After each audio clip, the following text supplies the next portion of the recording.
నాకు తెలుసు నాని బ్రో మీకు ఇష్టం ఉండదు చెప్పడం అని, but I want to share it with the world. నాకు ఒక ఫైట్ చేస్తున్నప్పుడు ఒకరోజు మార్నింగ్ వచ్చి జస్ట్ మీరు ట్రైలర్లో చూసారు కదా లాఠీ చార్జ్ చేస్తారు కదా, సో లాఠీ చార్జ్ చేస్తున్నప్పుడు ఒక డ్రోన్ షాట్ తీస్తున్నాము. ఒక చిన్న ఫైర్ ఉంది, ఫైర్ ఆర్పాలి. నాని సార్ వెళ్ళారు, ఫైర్ ఆర్పారు. ఒక ఇంత పీస్ ఆఫ్ సొల్యూషన్ ఫైర్తో వచ్చి ఆయన జుట్టు మీద పడిపోయింది. ఒక సెకండ్ నేను మానిటర్లో చూస్తున్నా, సంథింగ్ హ్యాపెండ్, నాకు అర్థం కావట్లేదు, ఏదో అయ్యింది, ఏదో తగలబడుతుంది, అందరూ మీదకి వెళ్ళారు. ఏంటని చూస్తే నాని సార్ హెయిర్ కాలిపోయింది, ఇటు సైడ్లో హెయిర్ అంటుకుపోయింది. ఇక్కడ సతీష్ మాస్టర్ అందరూ మీద పడి టకటక ఆర్పేశారు. నేను అనుకున్నా ఇంక షూట్ అయిపోయిందిలే, ఇవాళ ఉండదు షూట్, ఇంకా ప్యాకప్లో వెళ్ళిపోదాం, ఫస్ట్ ఏమైనా తిడతారేమో అనుకున్నా.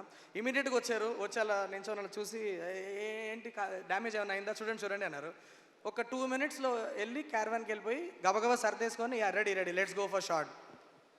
ఐ వాజ్ లైక్ ఏంటి మనిషి అనుకున్నా. And here is where the most interesting thing happens. He comes back, return వచ్చి మళ్ళీ ఒక షాట్లో దిగారు.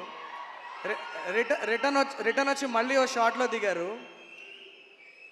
కెమెరా పెట్టాం, ఎవరినో కొట్టారు, వెనక్కి తిరిగారు, కెమెరా వచ్చి టాప్ అని తగిలింది, చీలిపోయింది మొత్తం. ఇక్కడి నుంచి ఇక్కడ దాకా చీలిపోయింది మీద.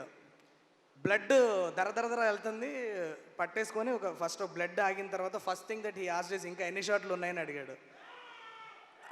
పర్లేదు బ్రో ఇట్స్ ఓకే అంటే, లేదు ఎన్ని షాట్లు ఉన్నాయి అంటే, ఈ సైడ్ ఇంకా ఉన్నాయి బ్రో, ఒక 4-5 షాట్స్ ఉన్నాయంటే, బ్లడ్ క్లాట్ అయ్యే వరకు ఆగి ఆ షార్ట్స్ ఫినిష్ చేసి నెక్స్ట్ డే షూట్ ఉంది. మేము కాశ్మీర్లో -12 degreesలో షూటింగ్ చేస్తున్నాం.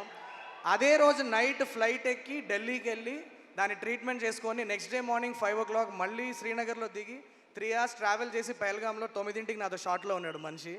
That mad passion is very infectious.